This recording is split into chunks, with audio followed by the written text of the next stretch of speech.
मैंने जो इस प्रश्न को लाया है वो राज्य के एक महत्वपूर्ण विभाग पेयजल स्वच्छता विभाग से, और सरकार ने मेरी सारी बातों को स्वीकारात्मक शब्दों से स्वीकार किया है।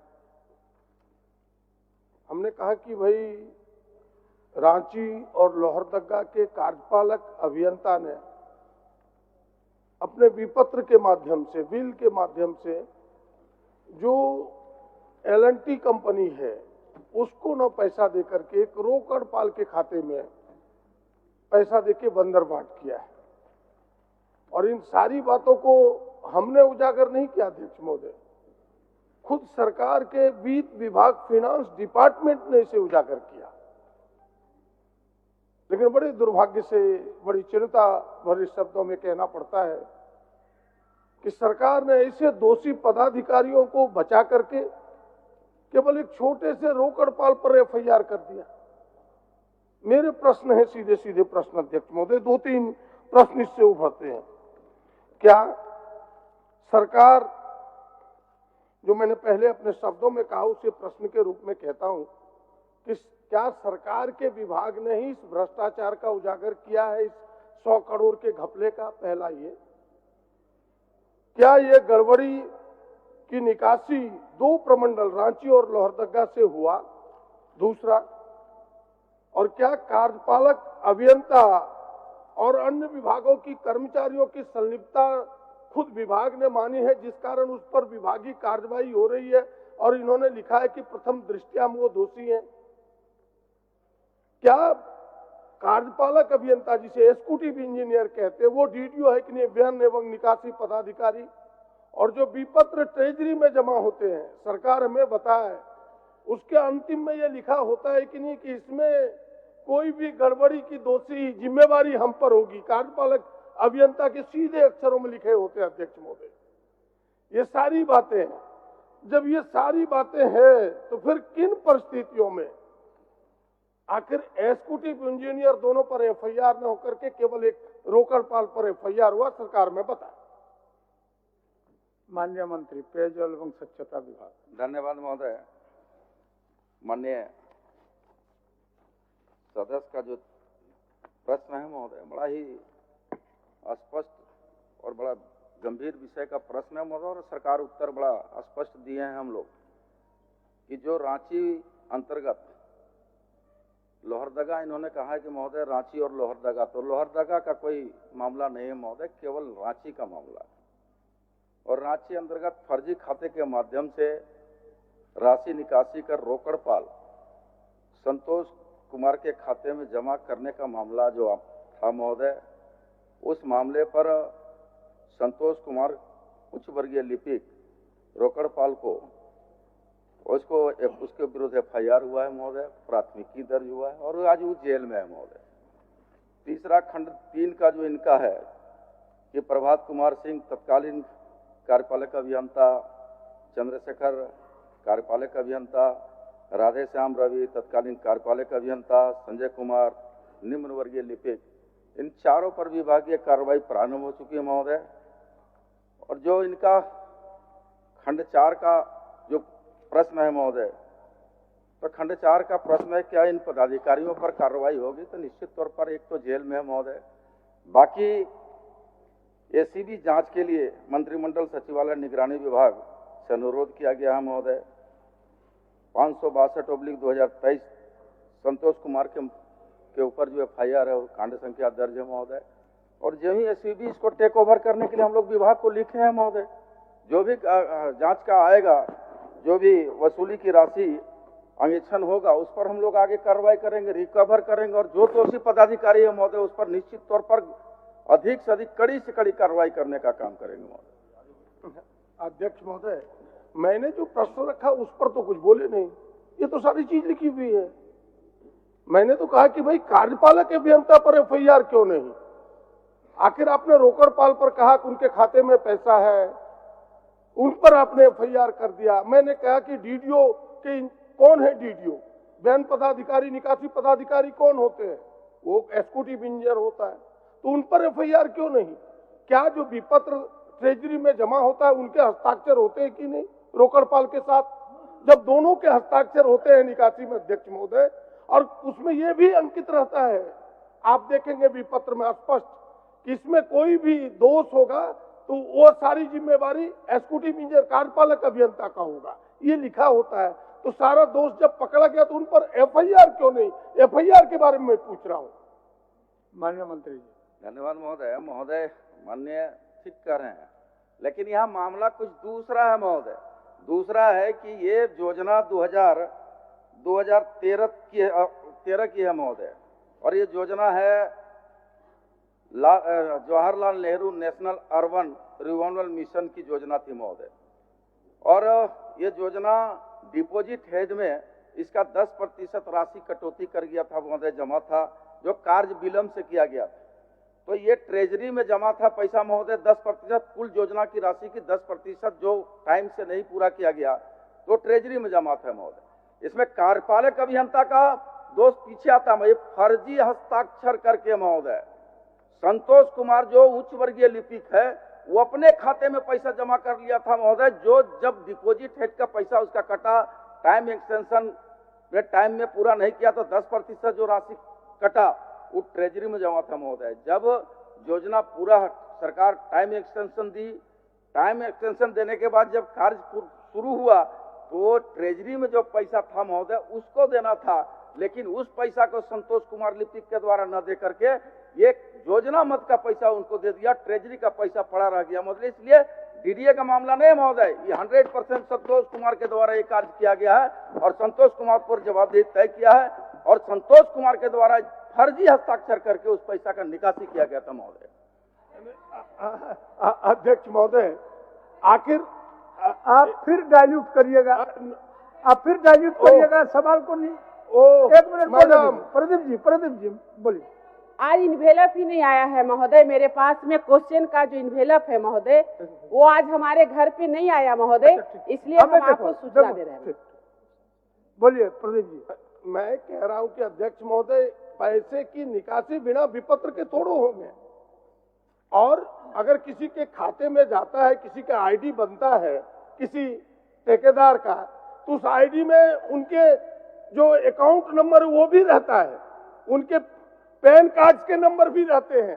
तो आखिर आईडी नंबर किसने बदला, पैन कार्ड नंबर किसने बदले, उसके अकाउंट नंबर किसने बदले?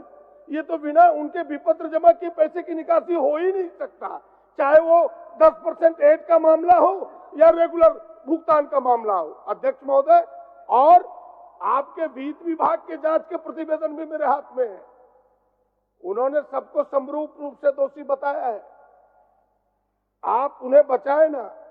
अगर इसमें सच में भ्रष्टाचार से सरकार समझौता नहीं करना चाहती है, तो जब आप पहली दृष्टिया में खुद आपने उत्तर में लिखा है कि कार्यपालक अभियंता भी दोषी है, विभागीय, तो अगर वो निर्दोष है तो फिर विभागीय कार्रवाई क्यों?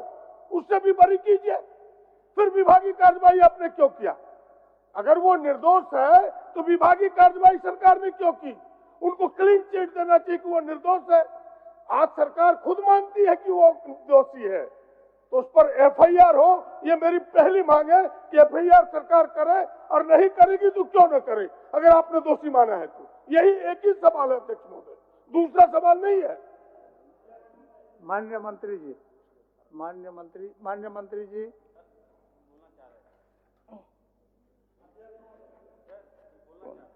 माननीय अध्यक्ष महोदय, एक मिनट बोलिए।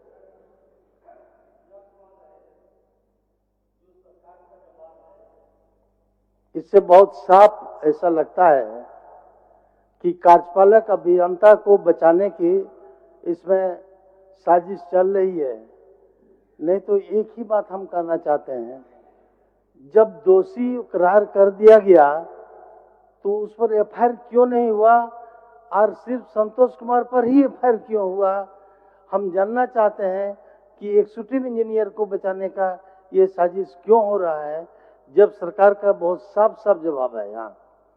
माननीय मंत्री जी महोदय, एक मिनट आप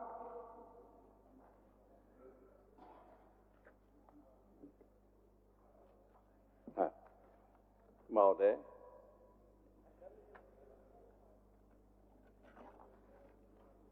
ये मामला बहुत संगीन है और मैं सरकार से अपील करूंगा, मंत्री जी से अपील करूंगा कि किसी को बचाने की कोशिश ना हो सरकार की तरफ से।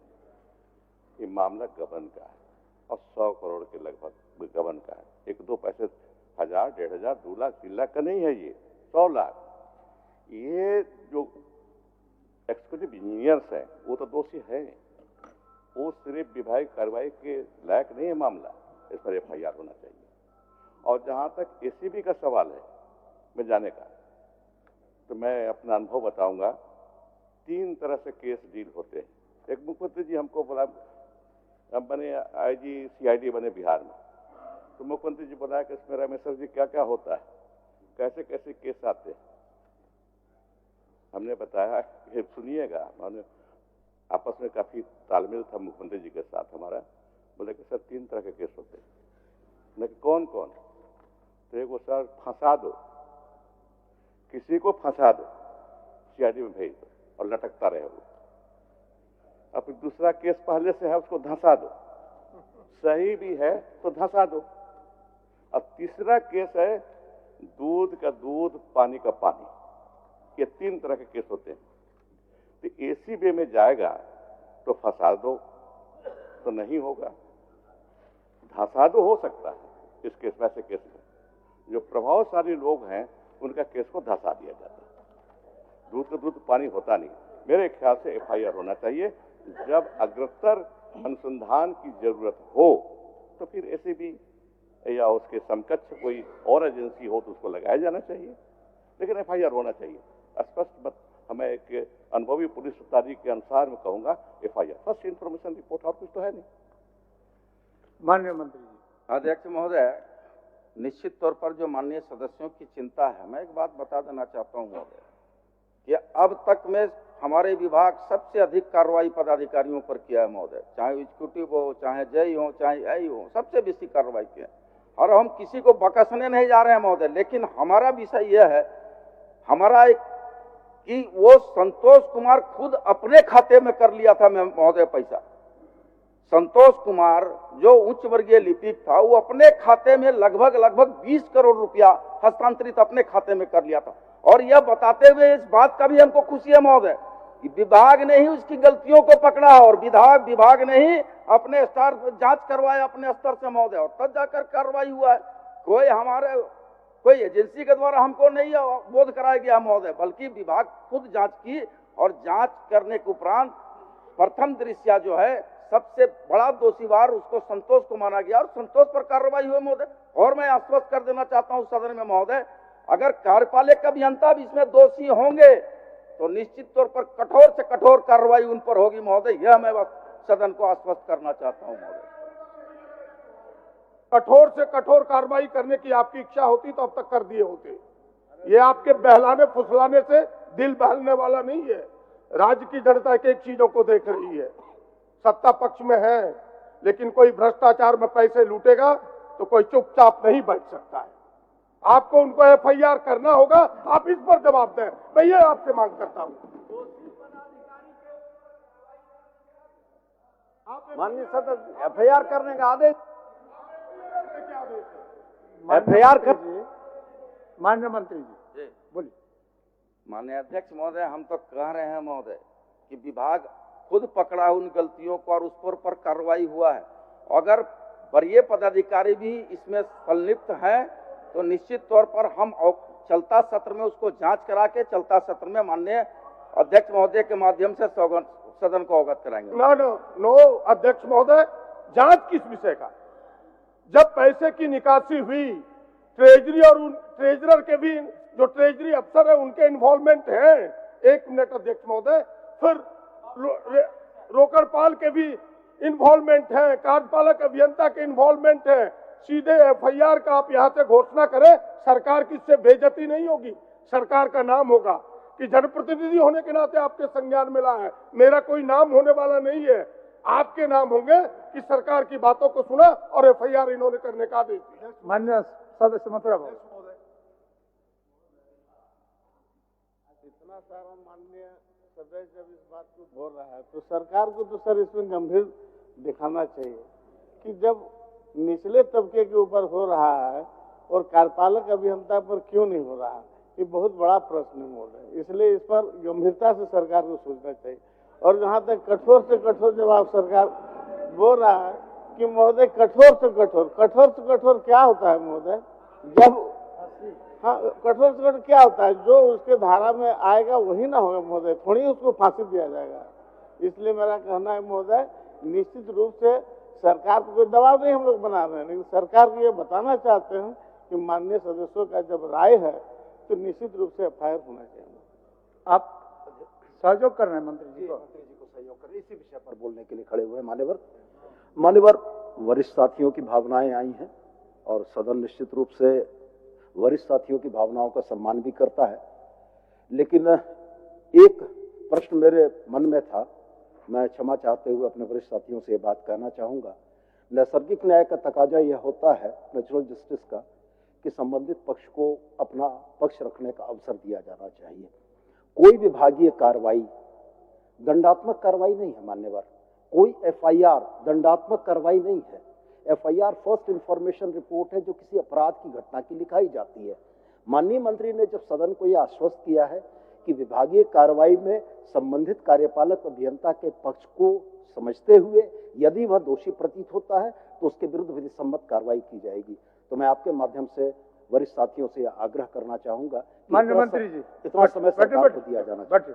माननीय मंत्री जी। माननीय अध्यक्ष महोदय, हमने तो बड़ा साफ कहा है महोदय, ये थोड़ा वक्त दिया जाए, हम चीजों को समझ करके जो कार्रवाई है उसको गति देंगे महोदय, और अतिशीघ्र उस पर कार्रवाई सुनिश्चित करके सदन को अवगत कराएंगे महोदय। मैं तो कह रहा हूं महोदय।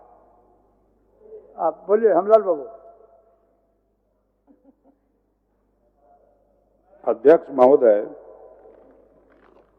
जवाब के उत्तर से बड़ी स्पष्ट है, क्योंकि सिर्फ संतोष कुमार ही इसमें दोषी नहीं है बल्कि कार्यपालक अभियंता भी दोषी है।